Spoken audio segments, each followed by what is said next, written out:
전 세계를 뒤흔든 중동의 전쟁, 혹시 남의 나라 이야기로만 넘기고 계시지는 않습니까?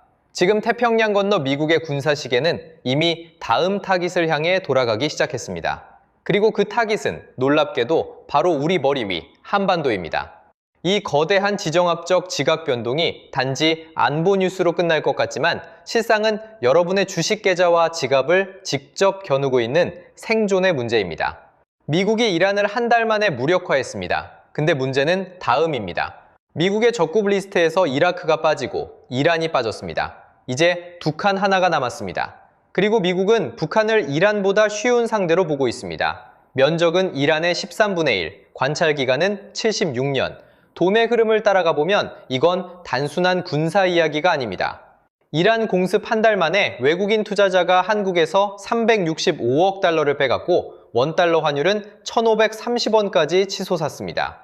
이 시나리오가 북한으로 향하면 여러분의 주식, 환율, 유가가 어떻게 되는지까지 짚어보겠습니다. 2002년 부시 대통령이 연두교서에서 세 나라를 지목했습니다. 이라크, 이란, 북한, 악의 축이라고 불렀습니다. 이라크는 2003년에 정권이 교체됐습니다. 이란은 2026년 2월 미국과 이스라엘의 선제 타격으로 한 달 만에 해군, 공군, 레이더가 거의 전부 파괴됐습니다. 남은 건 하나입니다. 북한. 그런데 미국은 북한을 이란보다 쉬운 상대로 보고 있습니다. 이유가 있습니다. 이란의 면적은 164.8만 제곱킬로미터입니다. 북한은 12.3만 제곱킬로미터, 13분의 1 크기입니다. 면적이 작다는 건 숨을 곳이 적다는 뜻이고 감시 범위가 좁다는 뜻입니다. 그리고 미국이 북한을 관찰한 시간은 76년입니다. 이란은 47년, 29년을 더 들여다본 겁니다. 어디에 뭐가 있는지, 지하시설이 얼마나 깊은지 미국은 이미 다 알고 있을 가능성이 높습니다. 실제로 움직임이 있습니다. 2025년 9월 분산 공군기지에 MQ-9 리퍼 드론이 상시 배치됐습니다. 미국의 군사용 무인 정찰기입니다. 24시간 감시가 가능합니다. 이걸 위해 제431원정 정찰대대를 아예 새로 만들었습니다. 대북 대중감시가 임무입니다. 이란 공습 때 사용된 GBU-57이라는 폭탄이 있습니다. 무게 13.6톤, 지하 60m까지 뚫을 수 있는 벙커버스터입니다. 이란의 지하 핵시설을 관통했습니다. 북한의 지하시설은 이란보다 깊이가 얕다는 분석이 있습니다. 같은 무기로 더 쉽게 뚫을 수 있다는 뜻입니다. 그리고 지금 미국 외교를 총괄하는 인물이 누구인지 봐야 합니다. 마르코 루비오 국무장관. 이 사람이 2018년에 김정은을 두고 이렇게 말했습니다. 어떤 민주주의 국가에서도 보조 공무원조차 못 될 완전한 괴짜. 이런 인식을 가진 사람이 지금 미국의 외교 정책을 이끌고 있습니다. 트럼프 행정부는 북핵에 대해 CVID 원칙을 재확인했습니다. 핵무기를 완전히 검증 가능하게 되돌릴 수 없게 해체하라는 겁니다. 협상의 여지가 아니라 요구입니다. 근데 미국이 보는 건 군사력만이 아닙니다. 북한 내부에서 이미 무너지고 있는 것이 있습니다. 북한 원화의 시장 환율을 보면 드러납니다. 2025년 1월 달러당 22,000원이었던 북한 원화가 12월에는 39,000원까지 떨어졌습니다. 1년 만에 화폐 가치가 77% 폭락한 겁니다. 주민들 입장에서는 같은 돈으로 살 수 있는 게 절반도 안 되는 상황이 된 거죠. 그러니까 주민들이 북한 돈을 믿지 않습니다. 과거 화폐 개혁 때 하루아침에 재산이 증발한 기억이 있으니까요. 지금 북한 주민들은 달러를 저축수단으로 씁니다. 자국 화폐를 버린 겁니다. 나라의 돈을 국민이 안 쓴다는 건 체제의 근간이 흔들리고 있다는 뜻입니다. 여기에 세대 변화가 겹칩니다. 장마당 세대라고 부르는 사람들이 있습니다. 1990년대 이후에 태어나서 국가 배급을 한 번도 받아본 적 없이 시장에서 자란 세대입니다. 이 사람들에게 국가는 먹여주는 존재가 아닙니다. 스스로 벌어서 살아온 사람들이니까요. 충성심의 기반 자체가 다릅니다. 그리고 이들에게는 바깥 세상이 보입니다. 북한 내 휴대전화 가입자가 382만 명입니다. 한류 콘텐츠가 이 경로를 통해 유입되고 있고 적발되면 중형을 받는데도 멈추지 않습니다. 통제가 작동하지 않고 있다는 신호입니다. 그런데 북한을 바깥에서 떠받치던 손도 약해지고 있습니다. 중국입니다. 중국의 고정자산 투자가 2025년에 전년 대비 3.8% 감소했습니다. 1992년 통계를 시작한 이래 처음 있는 역성장입니다. 6억 명의 월 소득이 17만 원에 불과한 나라가 자기 국민도 못 먹이면서 북한까지 챙길 여력이 남아 있겠습니까?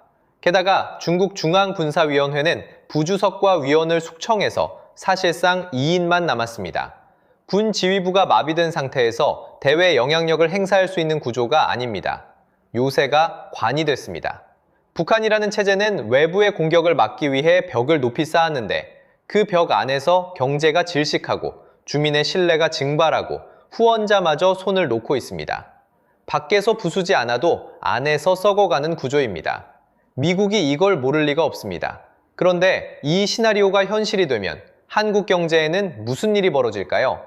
돈의 흐름을 따라가 보면 이란 전쟁은 이미 여러분의 통장을 건드렸습니다. 2026년 3월 한 달 동안 외국인 투자자가 한국에서 빼간 돈 365억 달러입니다. 주식에서 298억, 채권에서 68억. 2007년 통계를 잡기 시작한 이래 역대 최대 규모입니다.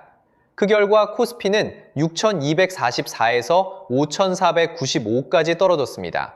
12% 급락, 주요국 중에서 가장 큰 낙폭이었습니다. 환율도 같이 움직였습니다. 2월 말 1,440원이던 원달러 환율이 3월 말 1,530원까지 치솟았습니다. 6.3% 급등. 여러분이 보유한 해외 주식이 아무리 올라도 환율이 이렇게 뛰면 실질 수익은 깎여나갑니다. 반대로 원화 자산은 달러 기준으로 가치가 빠집니다. 외국인 입장에서는 팔아야 할 이유가 하나 더 생기는 겁니다. 다행히 4월 초 휴전 합의가 나오면서 환율은 1,472원대로 내려왔습니다. 시장이 지정화 리스크에 얼마나 민감한지를 보여주는 숫자입니다. 그런데 이건 이란 이야기입니다. 이란은 한반도에서 수천 킬로미터 떨어져 있습니다. 이게 북한으로 확대되면 어떻게 될까요? 먼저 유가입니다. 지금도 배럴당 100달러를 넘기고 있는데 한반도 위기가 현실화되면 최악의 경우 174달러까지 상승할 수 있다는 전망이 나옵니다. 한국 원유 수입의 70.7%가 중동에서 옵니다. 유가가 10% 오르면 국내 제조업 생산 비용이 0.71% 올라갑니다. 물건값이 오르고 물가가 오르고 금리를 내릴 수 없게 됩니다. 다음은 코리아 디스카운트입니다. 한국 기업의 주가 순 자산 비율, 쉽게 말해 기업 가치 대비 주가가 얼마인지를 나타내는 수치가 있습니다. 한국은 선진국의 52%, 신흥국의 58% 수준입니다. 같은 실력인데 반값으로 거래되고 있다는 뜻입니다. 지금도 이 정도인데 한반도에서 실제 군사긴장이 터지면 외국인은 더 팔게 됩니다. 외국인이 팔면 환율이 오릅니다. 환율이 오르면 수입 물가가 올라갑니다. 물가가 오르면 소비가 줄고 기업 실적이 꺾입니다. 실적이 꺾이면 또 팝니다. 악순환입니다. 이란 전쟁으로 환율이 6% 올랐습니다. 여러분 주식 잔고에서 환율만큼 빠져나간 돈이 있습니다. 북한 시나리오는 이란보다 훨씬 직접적입니다. 전쟁 당사국 바로 옆에 우리가 살고 있으니까요. 그런데 반대 시나리오도 있습니다. 독일이 통일한 뒤 30년간 주가가 10배 올랐습니다. 동독의 생산성은 서독의 85%까지 따라왔습니다. 통일한국의 GDP는 세계 8위, 6조 5천억 달러가 될 수 있다는 전망이 있습니다. 한국의 자본과 기술, 북한의 노동력과 자원이 결합되면 승수 효과가 생깁니다. 특히 자원입니다. 북한의 히토류 매장량은 2천만에서 4,800만 톤으로 추정됩니다. 세계 1위에서 2위 규모입니다. 광물 자원 전체로 보면 잠재 가치가 2,715조 원에 달합니다.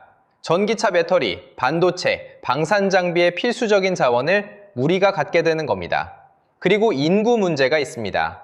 2050년이 되면 한국 전체 인구의 40% 이상이 고령자가 됩니다. 공장을 돌릴 사람, 세금을 낼 사람이 부족해지는 구조입니다.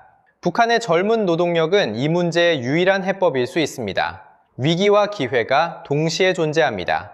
이란 전쟁이 한국을 흔든 것처럼 북한 시나리오는 그보다 훨씬 직접적으로 여러분의 자산을 흔들게 됩니다. 악의 축 세 나라 중 두 나라가 이미 무너졌습니다. 마지막 하나가 남았습니다.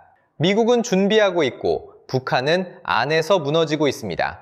그리고 그 결과는 한반도에 사는 우리의 환율, 주가, 유가에 직접 도달합니다. 위기일 수도 기회일 수도 있습니다. 돈의 흐름은 이미 움직이고 있습니다.